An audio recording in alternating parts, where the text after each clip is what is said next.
La visite officielle de Sa Majesté Mohamed V dans le sud du pays ne constitue qu'un des aspects les plus récents de la souveraineté marocaine sur la Mauritanie.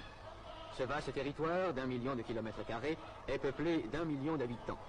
Soucieuse de défendre ses propres intérêts, la France s'est empressée, au lendemain de l'indépendance, de constituer une république islamique de Mauritanie détachée de la souveraineté marocaine, sous la conduite d'un pseudo-gouvernement. Les Mauritaniens, conscients du véritable intérêt de la Mauritanie, se trouvent actuellement à Rabat ou à Dakar, ne pouvant pratiquement rentrer chez eux sous peine d'être mis en état d'arrestation.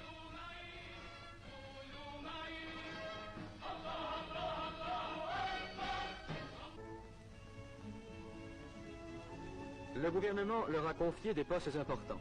M. Fall Ould Omer, émir du Trarza, a été nommé ministre d'État.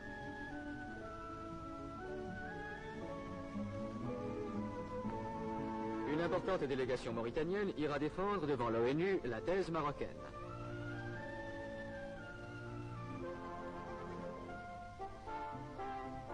Des missions d'amitié et de bonne volonté vont partir pour l'étranger afin d'entretenir les gouvernements des différents pays du problème mauritanien.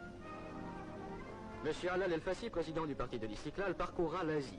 La délégation, présidée par M. Abdelkbir El-Fassi, ambassadeur du Maroc en Allemagne fédérale, visitera tous les pays d'Afrique équatoriale et occidentale. M. Balafrège, ancien président du Conseil, se rendra en Europe. M. Abdelkhalek Torres, ministre de la Justice, se rendra en Amérique du Sud et en Amérique centrale.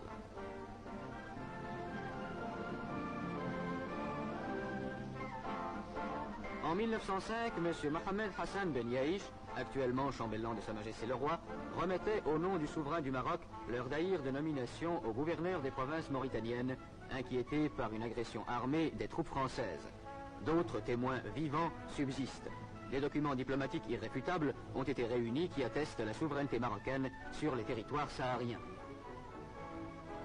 Le problème des frontières sur lequel le gouvernement de Sa Majesté n'a cessé de revenir depuis l'indépendance doit être réglé dans le sens de l'équité. La côte atlantique marocaine s'étend de Tanger à Saint-Louis.